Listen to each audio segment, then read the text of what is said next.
ఎన్నో సంవత్సరాల నుండి వివిధ రకమైన వైరస్లు మరియు బ్యాక్టీరియాస్ జంతువులపై మనుషులపై తీవ్రమైన ప్రమాదం చూపిస్తున్నాయి.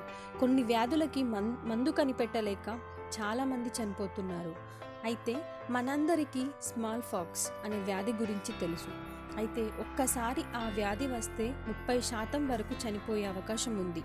ఒకవేళ సర్వైవ్ అయినా కూడా వారి చర్మం అంతా విపరీతమైన పొక్కుళ్ళు వచ్చేవి. ఇంకా ముఖ్యంగా అది చిన్నపిల్లల్లో ఎక్కువ స్ప్రెడ్ అయ్యేది.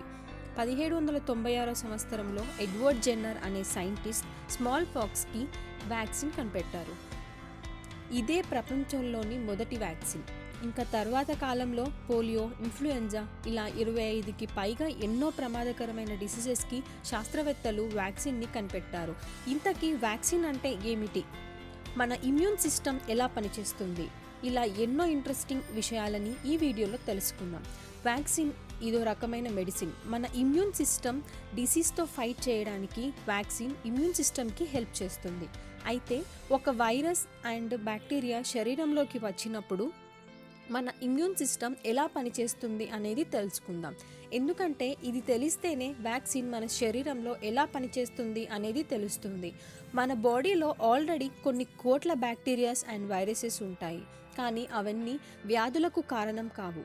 ఒకవేళ ఏదైనా ప్రమాదకరమైన వైరస్ మన బాడీలోకి వచ్చినప్పుడు ఆ వైరస్ దాని అంతకి అది విభజన చెందదు. అయితే దానికి మన కణం యొక్క సహాయం కావాలి. కణంలో న్యూక్లియస్, క్రోమోజోమ్స్, రైబోజోమ్స్ ఇలా ఒక మ్యానుఫ్యాక్చరింగ్ యూనిట్ ఉంటుంది. వైరస్ కణంలోకి ఎంటర్ అయింది అంటే ఆ వైరస్ దాని యొక్క DNA, RNAని మన కణంలోకి విడుదల చేస్తుంది. అప్పుడు కణంలో ప్రోటీన్స్ మన DNA కాకుండా వైరస్ యొక్క DNA ఆధారంగా పనిచేస్తాయి. అయితే మన కణం యొక్క ప్రొడక్షన్ సిస్టమ్ మన కణాలని కాకుండా వైరస్ కణాలని ప్రొడ్యూస్ చేస్తాయి. సింగిల్గా ఎంటర్ అయిన వైరస్ కొన్ని లక్షల వైరస్ కణాలుగా మారుతాయి. అలా లక్షల వైరస్ కణాలు హోస్ట్ సెల్ని నాశనం చేసి ఇతర కణాలలోకి ఎంటర్ అవుతాయి. ఇలా వైరస్ విభజన చెందుతూ మన యొక్క ఇతర కణాలని నాశనం చేస్తాయి.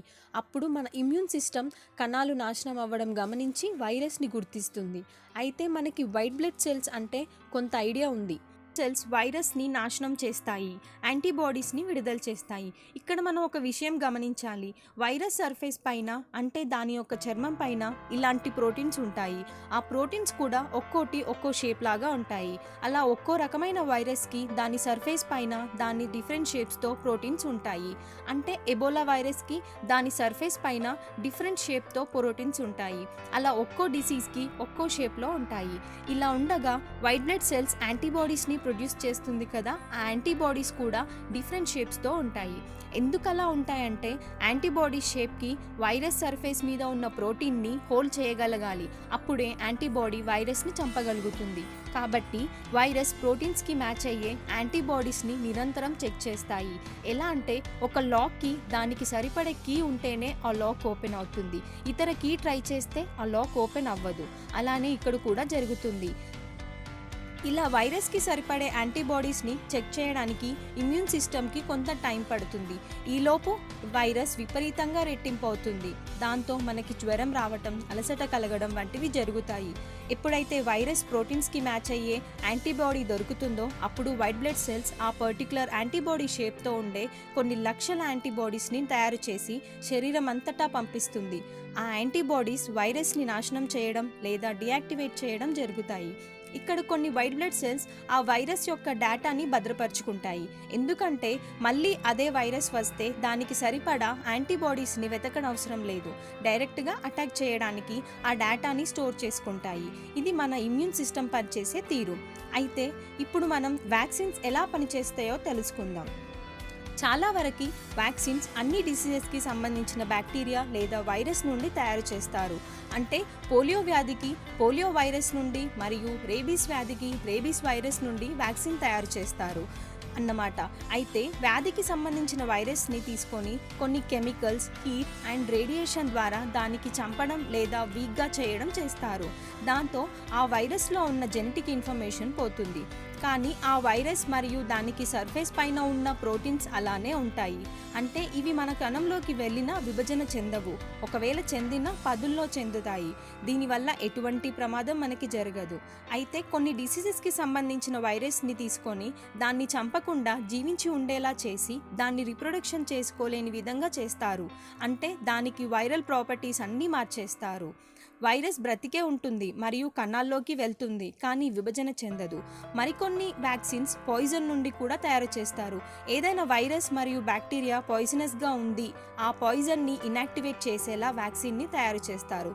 ఒక ముఖ్య విషయం ఏంటంటే వ్యాక్సిన్ ఓన్లీ మనుషులకే కాకుండా జంతువుల కోసం కూడా తయారు చేస్తారు. ఇలా ఏ వ్యాక్సిన్ అయినా ఆ డిసీజ్ యొక్క వైరస్ ఆర్ బ్యాక్టీరియా నుండి తయారు చేస్తారు. అయితే ఇప్పటి వరకు చెప్పిందంతా ఇన్ఫర్మేషన్ వ్యాక్సిన్ అంటే ఏంటో తెలిసింది. ఇప్పుడు ఈ వ్యాక్సిన్ మన బాడీలో ఎలా పనిచేస్తుందో చూద్దాం. వ్యాక్సిన్ని మన బాడీలోకి ఇంజెక్ట్ చేసినప్పుడు మన ఇమ్యూన్ సిస్టమ్ వాటిని గుర్తిస్తుంది. వెంటనే వైట్ బ్లడ్ సెల్స్ అలర్ట్ అయ్యి యాంటీబాడీస్ని పంపుతాయి. ఎలాగో వ్యాక్సిన్లో ఉండేది డిసీజ్కి సంబంధించిన డెడ్ వైరస్.